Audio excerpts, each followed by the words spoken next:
तो दोस्तों, इस वीडियो में बात करेंगे आरआरबी जेईई सीबीटी 2 एग्ज़ाम की, जो कि 4 जून को हुआ। अब इस एग्ज़ाम में एक्सपेक्टेड कट ऑफ जो है, जो मेरे अकॉर्डिंग जो मुझे लगता है, जो कि चेंज हो गई है, जो हमने पहले दिया था, ठीक है? और ये एग्ज़ाम को मैंने भी दिया था और मेरे क्या मार्क्स आए थे लास्ट टाइम और इस बार क्या मैं एक्सपेक्ट कर रहा हूँ, मैं वो भी बताऊँगा।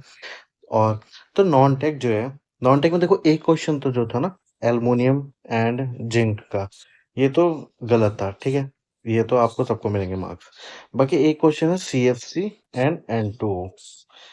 इसमें कंफ्यूजन है कि इसमें क्या सही होगा, ठीक है? अगर आप 10th से पहले की अगर एनसीईआरटी चेक करोगे तो उसमें आपको लगेगा कि सीएफसी आंसर होना चाहिए लिस्ट में, ठीक है?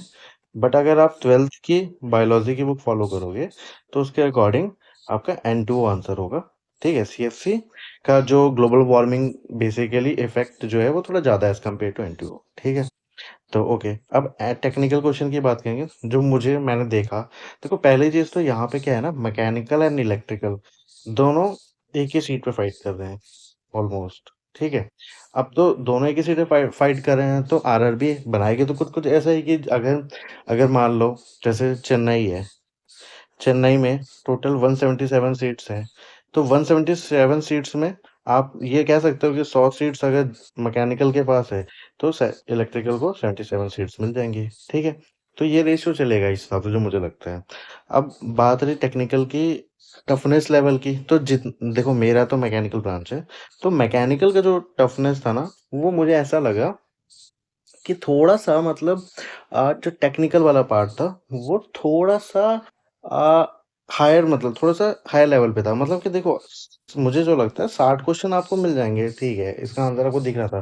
पर 60 के बाद आपको रिस्क भी लेना ज़रूरी था कि 60 तो नहीं छोड़ सकते। रिस्क लेना ज़रूरी था और रिस्क लोगे तो गलत भी होंगे।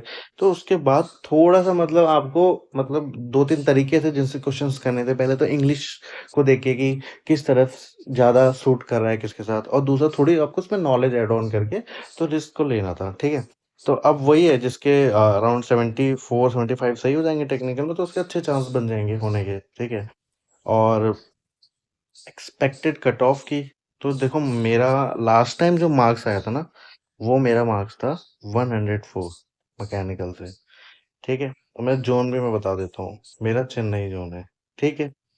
अब मेरा 104 मार्क्स है और इस बार मैं एक्सपेक्ट कर रहा हूँ कि शायद मैं टच कर जाऊँगा जो लास्ट टाइम मैंने अचीव किया था, ठीक है?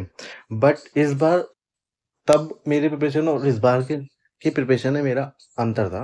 मैंने कई सारे सब्जेक्ट्स नहीं कर रखे थे, तो इस बार मैंने कंप्लीट करा।